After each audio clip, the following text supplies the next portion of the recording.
कल तक बीजेपी के खेमे में फडणवीस को लड्डू खिलाते हुए नारे लग रहे थे, हमारा सीएम कैसा हो, देवेंद्र फडणवीस जैसा हो। आज देवेंद्र फडणवीस ने ही ऐलान किया कि महाराष्ट्र के अगले मुख्यमंत्री वो नहीं बल्कि एकनाथ शिंदे होंगे। बड़ा दिल दिखाने की लाइन लग गई।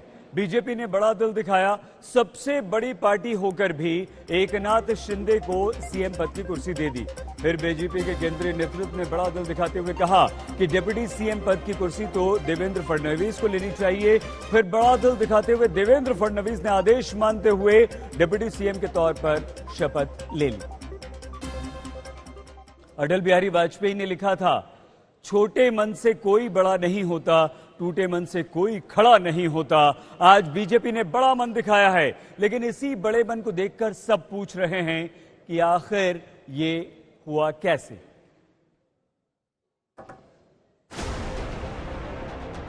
तारीख थी 29 जून, वक्त था रात के 9:45 और मौका था उद्धव ठाकरे के इस्तीफे के बाद का। मुंबई के 5 सितारा होटल में बुधवार रात बीजेपी के विधायक नेता देवेंद्र फडणवीस के गले लग रहे, मिठाई खिलाते दिखे।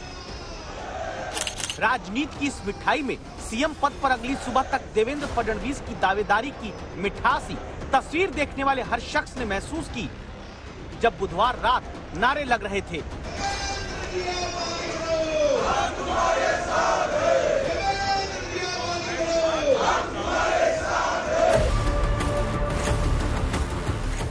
लेकिन महाराष्ट्र में जल्द फडणवीस की मुख्यमंत्री पद की कुर्सी पर बैठने के दावों की अटकलों के बीच 30 जून की शाम 4:30 बजे शिंदे के साथ राज्यपाल के पास देवेंद्र फडणवीस पहुंचते हैं। राज्यपाल भगत सिंह कोश्यारी मिठाई शिंदे को भी खिलाते दिखते हैं।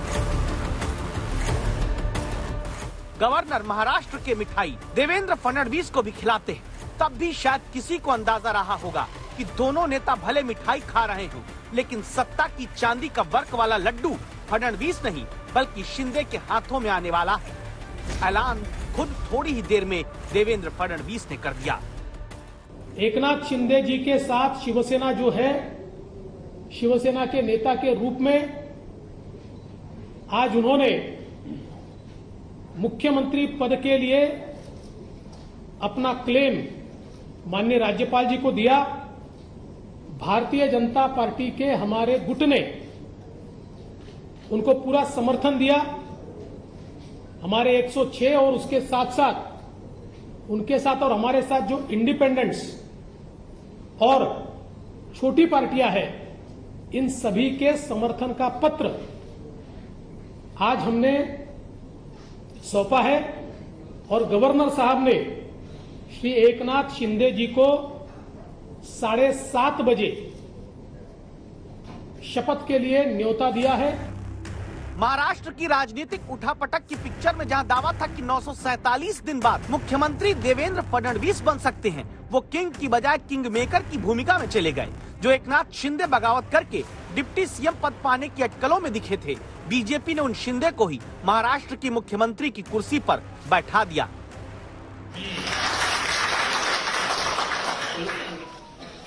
एकनाथ संभाजी शिंदे ईश्वर साक्ष शपथ घेतो की कायद्याद्वारे स्थापित झाले आहे अशा भारतीय संविधानाबद्दल मी खरी श्रद्धा व निष्ठा बाळगीन। आखिर शिंदे लीड 2 से लीडिंग स्टार कैसे बन गए? एकनाथ संभाजी शिंदे ईश्वर साक्ष शपथ घेतो की कायद्याद्वारे स्थापित झाले आहे। आखिर फडणवीस सबसे बड़े दल के नेता होकर क्यों सीएम नहीं बने? मी भारताची सार्वभौमता व एकात्मता उन्नत राखील। आखिर शिंदे को सरप्राइज सीएम बनाने के पीछे की कहानी क्या है? आखिर महाराष्ट्र की सत्ता में शिंदे के साहेब बन जाने का तिलिस्म क्या है? संख्या के आधार पर छोटे दल के नेता को सीएम पद देकर बड़ा दिलवाला बनने वाली बीजेपी की पॉलिटिक्स क्या है?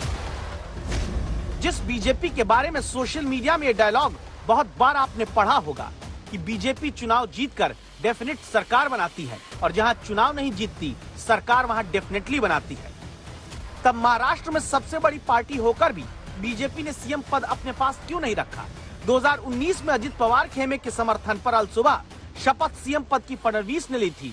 2.5 साल बाद क्यों बीजेपी ने सीएम पद नहीं लिया?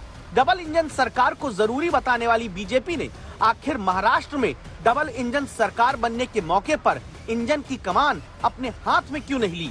इस पर पहले खुद देवेंद्र फडणवीस की दलील सुनिए। श्री एकनाथ शिंदे जी के नेतृत्व में शिवसेना के विधायकों ने एक ही मांग की कि कांग्रेस एनसीपी के साथ हम नहीं रह सकते और ये गठबंधन तोड़ा जाए, किंतु उनकी मांग मंजूर नहीं हुई। माननीय उद्धव जी ने हिंदुत्व छोड़ दिया, विचारों को छोड़ दिया और अपने विधायकों से ज्यादा कांग्रेस और एनसीपी की बात दिल को लगाकर रखी और उन्हें ही महत्व दिया। इसके चलते इन विधायकों ने अपनी आवाज बुलंद की। मैं इसको बगावत नहीं कहूंगा, ये आवाज बुलंद की और आवाज बुलंद करके इन विधायकों ने ये कहा कि आप बाहर निकलिए, नहीं तो हम इनके साथ नहीं रहेंगे। जब सरकार के पास बहुमत नहीं रहा और मुख्यमंत्री जी ने इस्तीफा दिया, तो हम ये लगातार पिछले 2.5 साल में कहते थे कि अंतर विरोध से भरी हुई सरकार है, ऐसी सरकारें चलती नहीं है और ये सरकार जब गिरेगी तो एक अल्टरनेट गवर्नमेंट हम देंगे, हम महाराष्ट्र पर चुनाव नहीं ला देंगे। अगर यही दलील है तो फिर सवाल उठता है कि सरकार तो मध्य प्रदेश में भी बदली थी, विधायक तो विरोध करके ज्योतिरादित्य सिंधिया भी लाए थे, लेकिन तब तो मुख्यमंत्री पद का जिम्मा शिवराज सिंह चौहान को दिया था, सिंधिया को नहीं। ठीक उसी तरह महाराष्ट्र में ऐसा क्यों नहीं हुआ? आखिर कौन सा वो कारण है जिसमें शिंदे ही सरकार के नाथ यानी मुखिया बनते हैं, फडणवीस नहीं?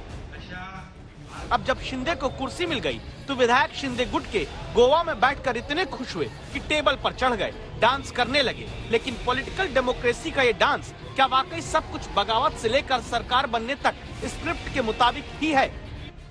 इसलिए जरूरी है समझना, क्या 29 जून से 30 जून तक बीजेपी नेताओं को ही अंदेशा था कि मुख्यमंत्री फडणवीस नहीं बल्कि शिंदे बनने जा रहे हैं?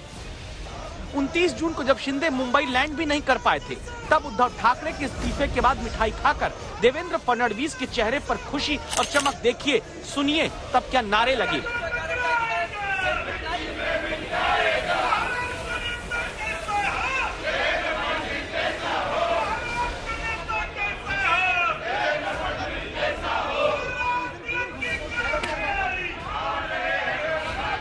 उनतीस जून तक जहां महाराष्ट्र का नेता कैसा हो, देवेंद्र फडणवीस जैसा हो के नारे लगे, वहां 30 जून को फिर कैसे शिंदे के सीएम बनने का ऐलान फडणवीस करते हैं? जबकि 29 जून को उसी होटल में जहां फडणवीस मौजूद रहते हैं, बीजेपी और दूसरे समर्थक विधायक देवेंद्र फडणवीस के ही सीएम बनने की बातें करते सुनाई दिए। करप्शन फ्री महाराष्ट्र स्टेट ये हमारे देवेंद्र जी के नेतृत्व में आएगी। देवेंद्र फडणवीस मुख्यमंत्री बनना चाहिए और एकनाथ शिंदे का गठ जो बाला साहब के विचारों का, हिंदुत्व के विचारों का जो गठ है वो पूरी ताकत से है। देवेंद्र फडणवीस जी मुख्यमंत्री बनेंगे, उनको सपोर्ट करेंगे और हम अपक्ष भी देवेंद्र फडणवीस जी के साथ ताकत से खड़े हैं। यानी 29 जून तक तमाम बीजेपी विधायकों और नेताओं में भी फडणवीस के ही सीएम बनने की चर्चा रही।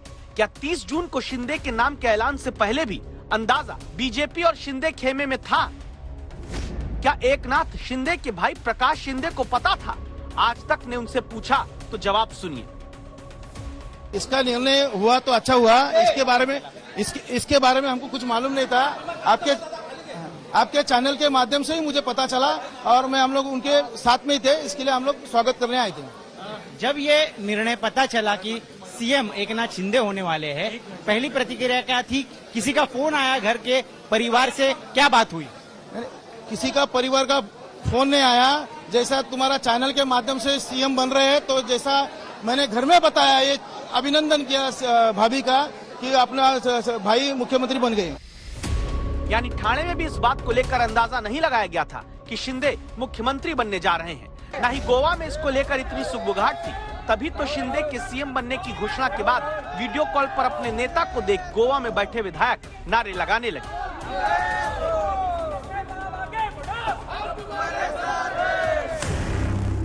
अब सवाल उठता है, जिस प्रेस कॉन्फ्रेंस में महाराष्ट्र की सत्ता शिंदे को सौंपने का ऐलान हुआ, क्या वहां पर इसकी जानकारी बीजेपी खेमे में थी? आज तक संवाददाता मौसमी सिंह ने कृपाशंकर सिंह से पूछा।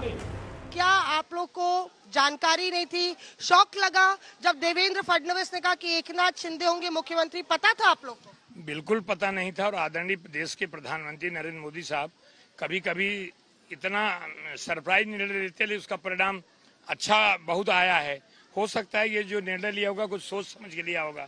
जैसे राष्ट्रपति पद के लिए बहुत सारे नाम आते थे, एकाएक नाम श्रीमती द्रौपदी मुर्मू जी का आया तो लोग अरे देखो, तो हो सकता है कि मुर्मू जी तो आपके पार्टी की हैं, आपका चेहरा क्यों मुरझाया हुआ है?